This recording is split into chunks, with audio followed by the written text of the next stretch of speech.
welcome to my show with no name. Today we're going to look at Warren Zevon. Yay. I wonder if we can get through a show without an ad coming up. Maybe yes, maybe no. Warren Zevon was born in 1947 and he died in 2003. An American singer, songwriter, musician, born in Chicago. His father was a Russian immigrant. His name was changed from Zevon to Zevon. William was a gangster, an LA gangster. Warren, as a boy, was an occasional visitor to the home of Igor Stravinsky, where he briefly studied modern classical piano. Warren's parents divorced when he was 16. He dropped out of high school, moved to New York City to be a folk singer, but that didn't happen. He found work as a session musician and writer of jingles. How do you handle a hungry man? The manhandler. Stuff like that.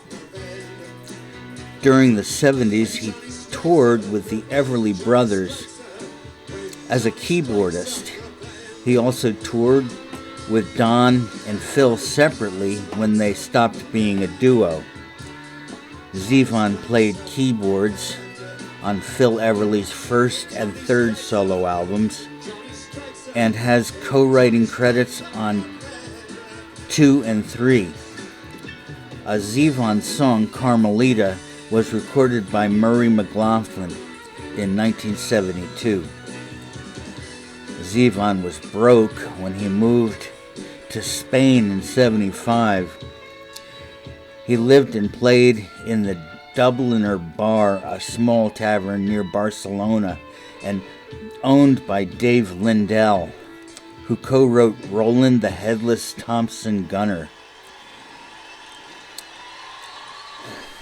Zevon went back to LA, roomed in a home owned by Stevie Nicks and Lindsey Buckingham, who had had success with Fleetwood Mac.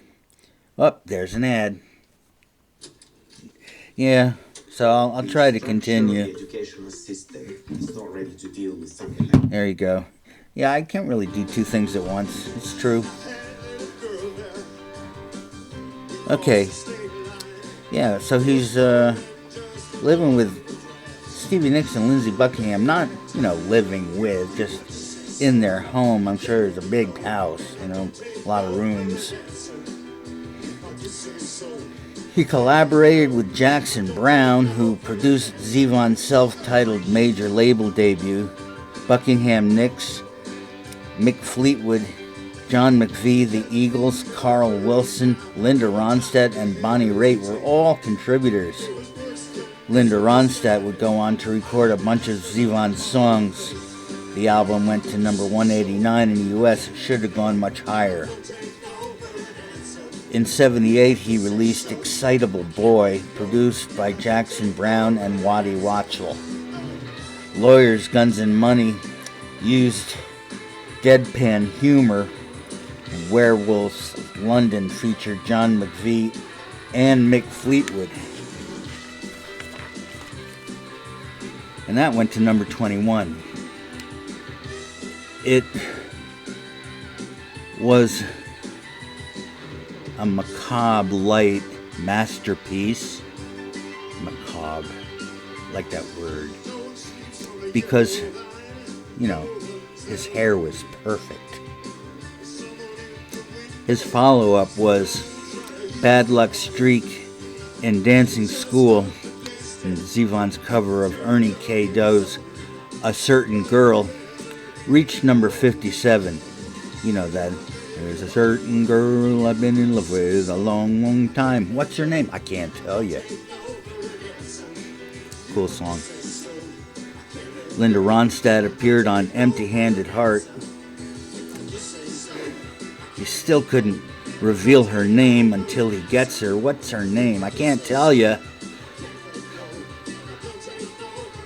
redundant. 1982 saw the Envoy. It was similar to Excitable Boy, but it didn't sell. This, plus upheavals in relationships, drove him away from music and into severe alcohol and drug addictions, which he overcame, rehabbed, and kicked for a time. In 1987, he came back with a band and an album, Sentimental Hygiene. George Calderon and Waddy Wachtel continued as collaborators. Neil Young, Bob Dylan, Brian Setzer, and George Clinton also contributed. It was his best work since Excitable Boy. Then the follow-up was 1989's Transverse City,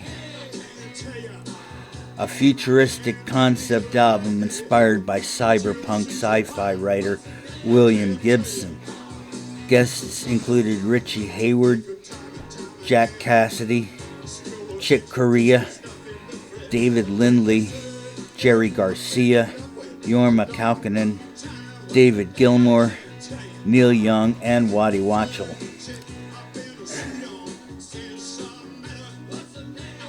Unbelievably, it did not sell, and Virgin dropped Zevon. This is my favorite Zevon album. Virgin are idiots. Hey, deadheads, how about some love for Jerry's Friend? The lead guitar on the title track is all Jerry, and Raspberry Beret went to number 23 by the Hindu Love Gods. It was not prog, but pop. Shows you where people's heads were at prior to the grungification that was about to Seattleize everyone. In '95, Zevon released Mutineer, his cover of Judy Sill's Jesus Was a Crossmaker, helped to draw notice to Sill's work and perhaps also to Zevon's, or not. The album did not sell. Life Will Kill Ya and My Ride's Here were seen as Zevon's second comeback. Zevon formed a fast friendship with actor Billy Bob Thornton, and since they both had OCD, they got each other. There is that mystery song that Zevon and Thornton did. I forget the name, but I'll dig it up. David Letterman was also a good friend and supporter. Oh yeah, it was The Wind on Zevon's last album. Great song. Billy Bob Thornton singing. I can sing. Zevon was diagnosed with pleural mesothelioma, which is asbestos cancer. Zevon freaked out and dove back into the bottle after 17 years of sobriety. Youch. He died in 2003 at age 56 at home in LA. His album, The Wind, went to number 12 in the U.S., the highest charting since Excitable Boy. And it won 2 Grammys. Wow, did that ever deserve that? If you haven't heard it, now, just go now and turn East Coast Pete off or put me on hold. Go listen to The Wind. Alright, you didn't do that, so I'm going to tell you the lyrics to it, okay? Is that cool?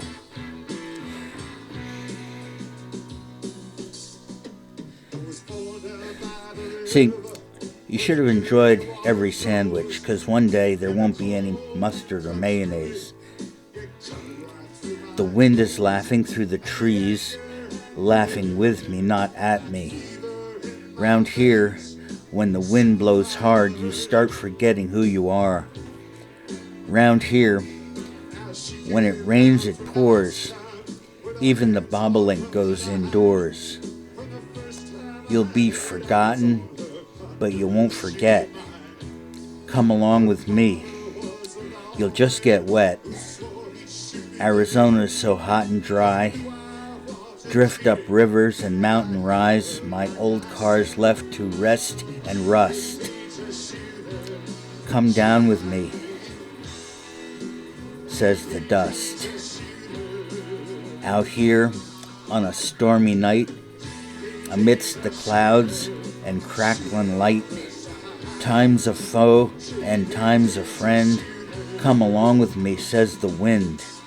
Arizona's filled with ghosts, the San Joaquin, my gracious host.